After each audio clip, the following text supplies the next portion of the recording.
I'm Oli Patrick, and this is the podcast that helps you understand your health by focusing on one thing, your energy. Because if you've got energy, you can live fully. Each week, we explore a different part of health, from sleep and stress to food, movement, and mindset, and how it affects the way you feel, think, and live. Let's dive in. Welcome back. The energy equation. This is all things energy, how to use it, how to manage it, and how to unlock it. Thank you so much for listening to The Energy Equation and sharing and supporting us through Series 1. We are so grateful for you. In fact, your feedback and your questions have really shaped what we do next. We want this show to be shaped just for your needs. Follow us wherever you get your podcasts and be the first to watch Season 2. Now, Series 1, we learnt a lot. We learnt a huge amount through our incredible guests who wore our incredible technology. And it's good to reflect on how those guests did against each other. Can you remember who the highest scoring guest was? And unsurprisingly, it was the incredible explorer Ash Dykes. What a man. He scored an incredible 87 out of 100. That's unbelievable. His stress and recovery score was 92. And that ability to switch off, despite having been in some of the most extraordinary places across the planet, is a skill we can all aim for. Ultimately, he was a guy representing the living values of the energy equation, purposeful in what he tried to achieve, but key behaviors protecting his sleep, protecting his fitness that allowed him to do it. Now, of course, there could be a disgruntled person in second place, our very own Spencer Matthews, who was robbed by the fact that we couldn't actually get an accurate score because he was so physically active, he melted our device. The special clinical device that we wore just couldn't handle the sheer volume of exercise, sweating, cold plunging. So he's technically disqualified. So sorry, Spencer. At the other end of the spectrum, where we've got the most room for improvement, should we say, we've got the internet sensation and TV personality, Tom Skinner, who scored an overall 23. Now, Tom wasn't the master of stress and recovery, scoring just 9 out of 100. And certainly there are areas there around his ability to manage stress and his physical activity that could improve. But what we loved about Tom was how his centralized values around family, time with his kids and his wife really gave him the energy to go and deliver extraordinary performance. And it reminds us not all of our energy comes from the behaviors around sleep, stress, and fitness. What's been happening in my world? What have I been up to in this long gap between Series 1 and this exciting Series 2? So I've become the Chief Energy Officer at Heights, which might originally sound like I'm going to be there saving money on electric and gas bills. But actually, we're looking at energy in a completely different way. And importantly, how does Heights use supplementation, nourishment to broadly communicate this role in energy management for the masses? It's an extremely exciting role, and I cannot wait to see the impact of it. Beyond that, I'm doing some quite cool things, even if I do say so myself. I actually am able to provide some wellbeing coaching to professional football managers through the group called the League Managers Association. And if you think you've got a tough job, try being a professional football manager. Incredible job, incredible people. A really fun and interesting project that really reflects the way wellbeing is now moving into every facet of our lives was to work with Heinz and Pillar to design the healthiest place to live and work. Really that question, what could I do if the place you lived actively gave you more energy and made you more well? And a really incredible real estate play happening over the coming years in London. Keep your eyes peeled for that one. On a broader basis, I've been working in the fitness and leisure sector with Everyone Active and Pure Gym. With Everyone Active, we wanted to create a democratized wellbeing membership, which we did through the U+, rolled out through the country. And with Pure Gym, how do we apply well-being to the staff in their facilities to make them as well as they could be? Two really interesting and innovative ways to use well-being in the workplace. Beyond all these exciting, innovative, and cutting-edge applications of well-being, there's been one thing that's really been occupying me, and that's Harwell and Hendred under 12s. My management of my son's football team is the most exhausting thing in my life. Anyone out there who's involved in grassroots sports would probably feel the same. Taking Harwell now to the A-League in Oxfordshire has been the biggest thing I've been working on since you saw me last, and keep your eyes peeled for future successes and extra wrinkles.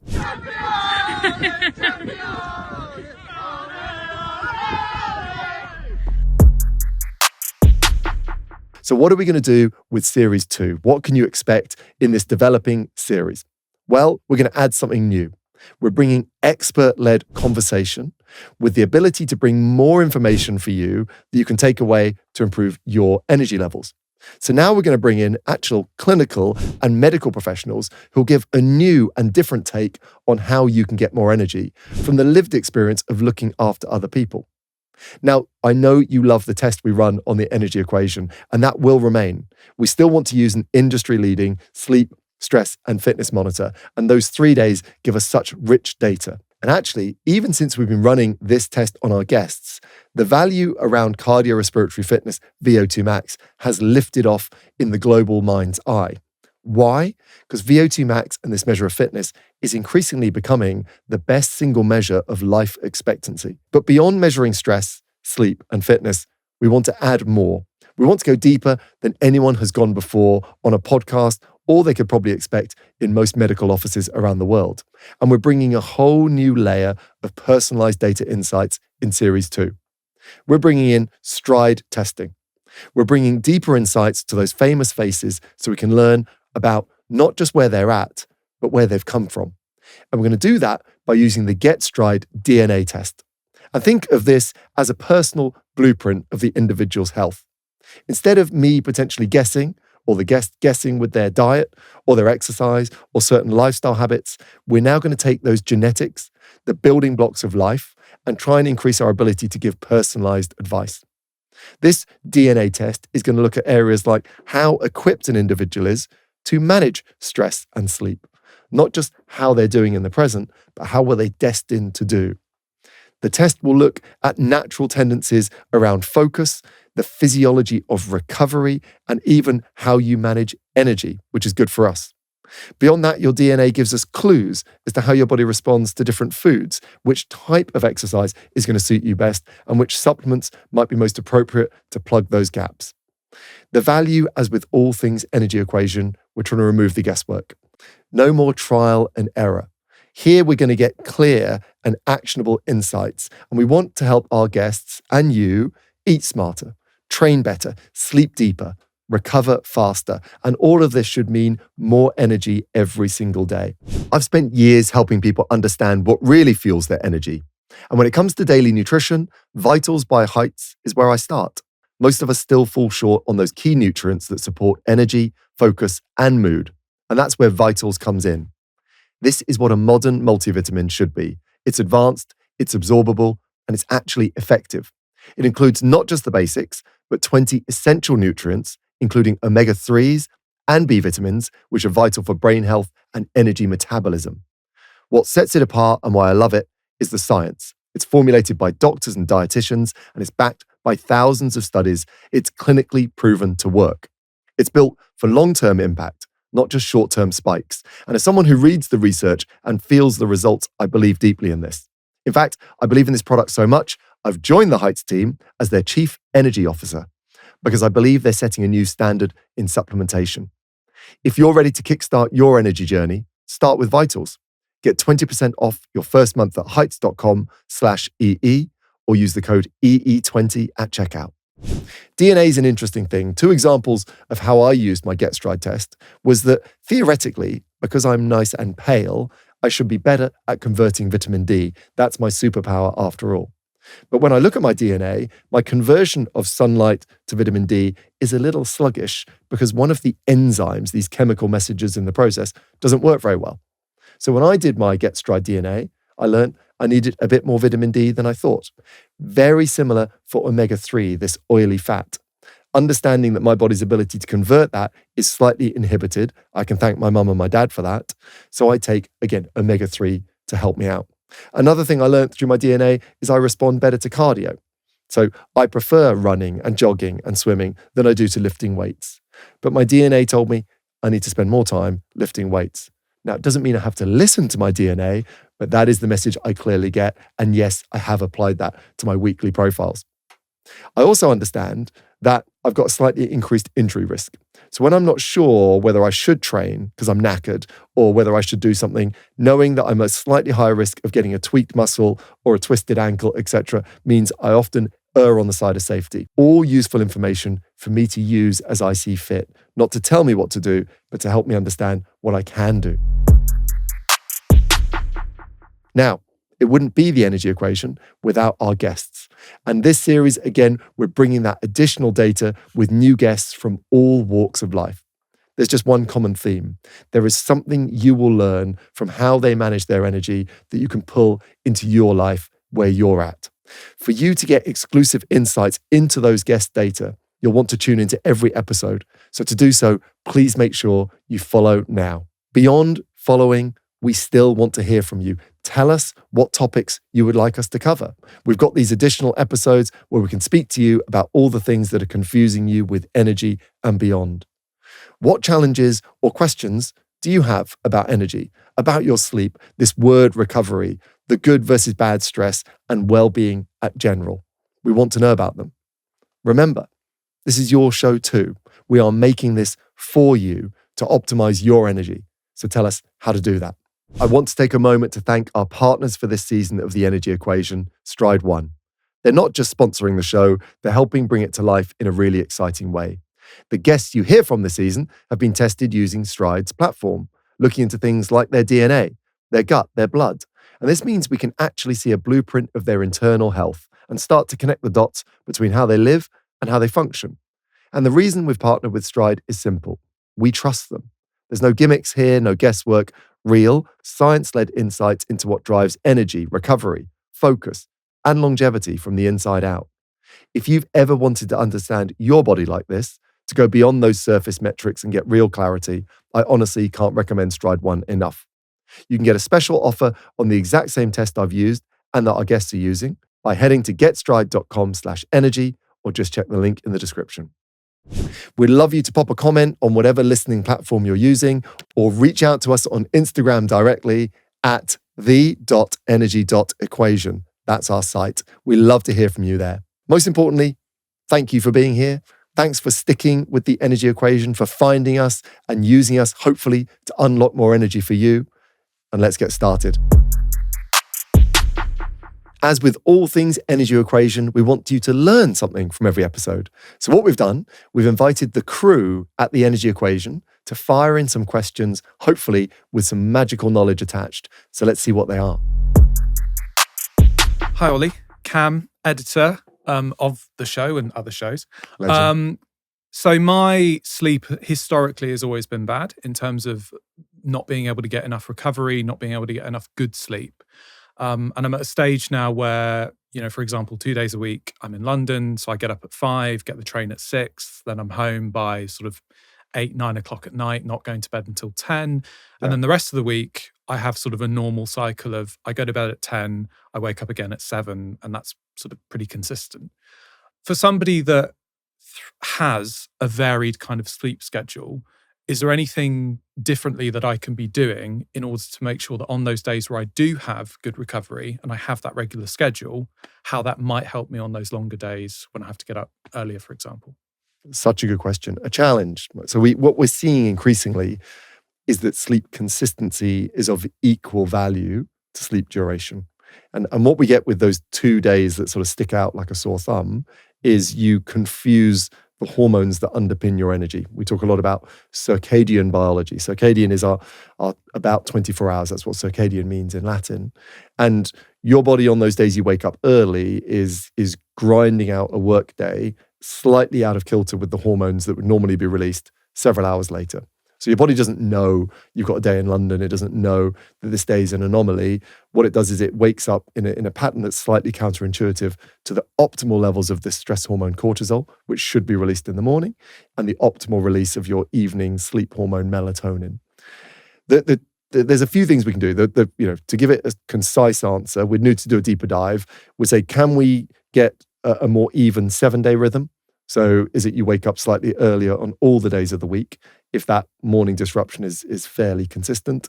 And what does that look like from a routine point of view?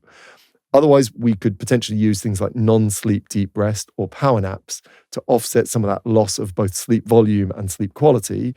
And that, again, using a 20 minutes of light rest, between sleep and wakefulness, or techniques like meditation, we find those really powerful pockets of energy restoration when sometimes we can't keep that consistency across the week.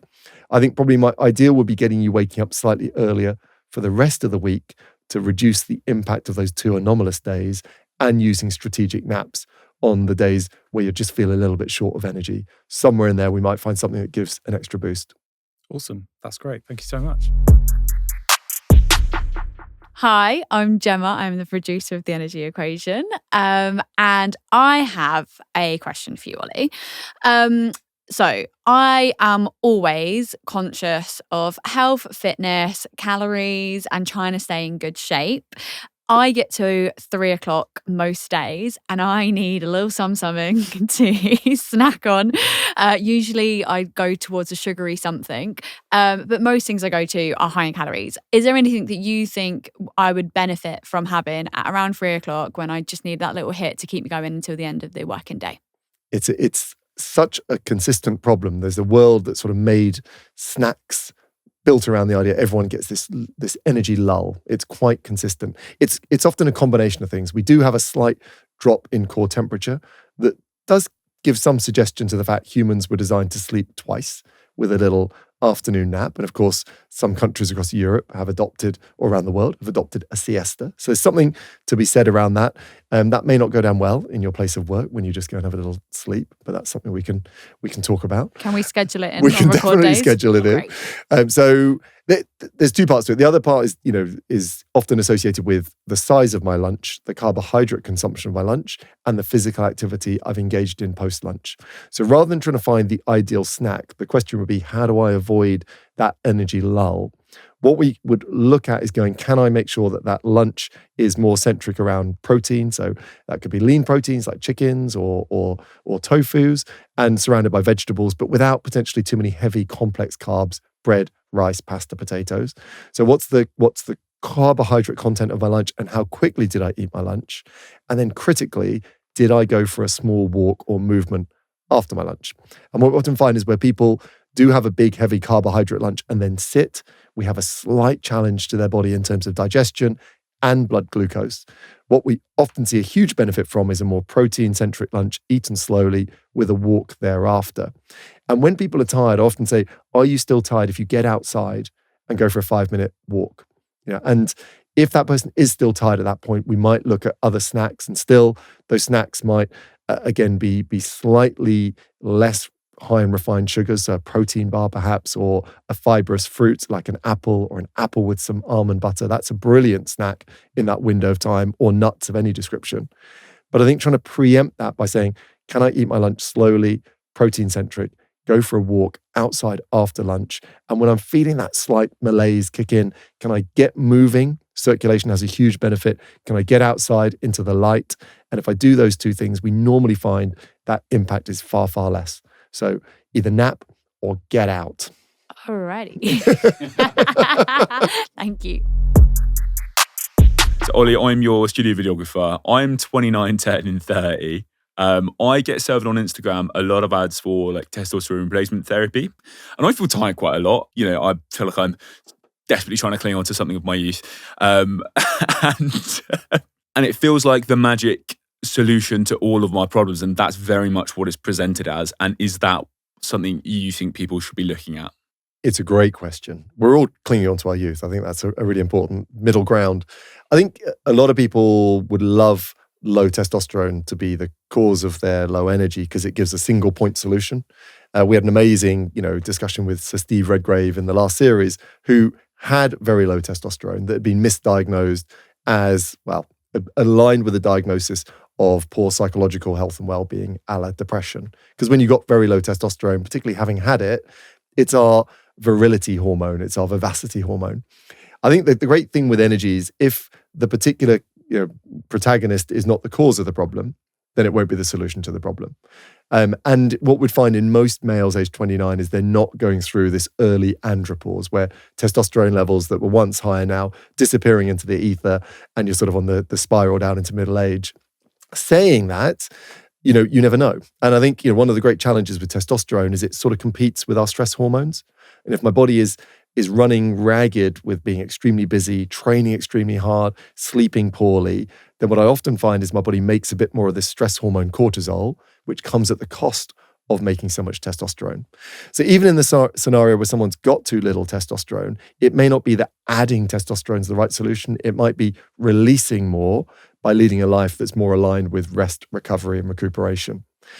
I think, when we look at all the things that contribute to energy, it's rare in someone in their 20s still that low testosterone would be a cause. And if it is the cause, it'll be coming from poor stress management, poor sleep management, and probably inactive or being physically inactive. And those would be the places, Jack, to lean into and go, how am I doing out of 10 on those key areas?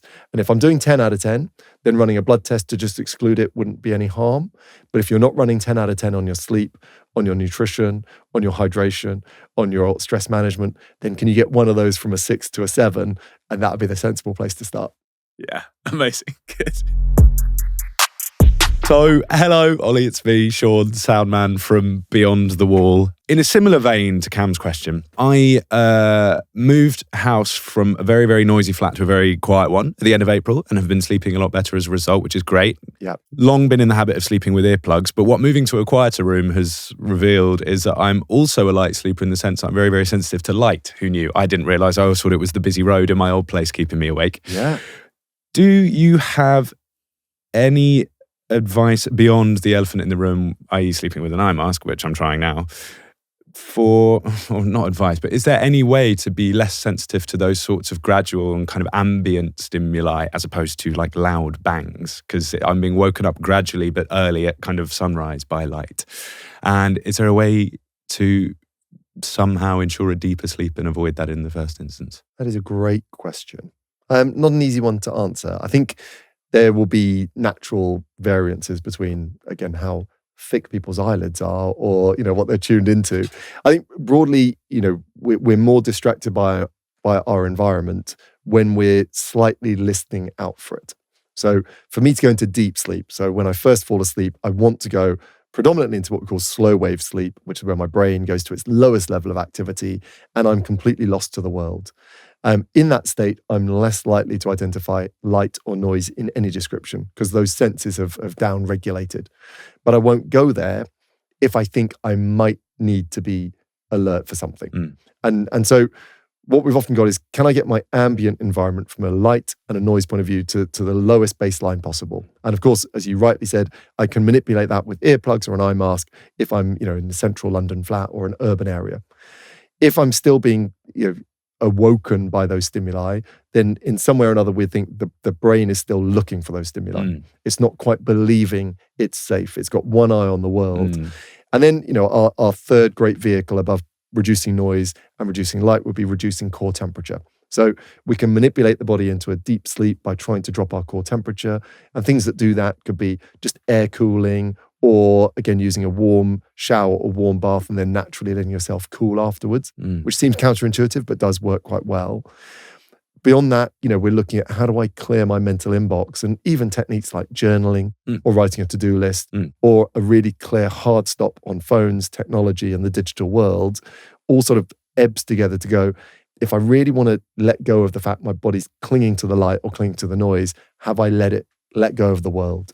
So it could be the last 90 minutes we really double down on cooling body temperature, clearing the brain, clearing your mental inbox, and saying, I'm not going to be as ready for the light because I'm ready to dive into that slow wave sleep. But I do still advocate actually for a sleep mask and for earplugs because they both work extremely well. So hopefully something in there, Sean, will be of value. Amazing. Thank you. Thanks to the incredible crew for their incredible questions. And these are real questions. We've all got those blocks to energy. We're all trying to work this out. So if you want us to tackle your version of energy blockers or see how we can get more energy into your life, please do reach out to us. We would absolutely love to answer those questions. Thanks so much for listening. We look forward to catching up with you soon.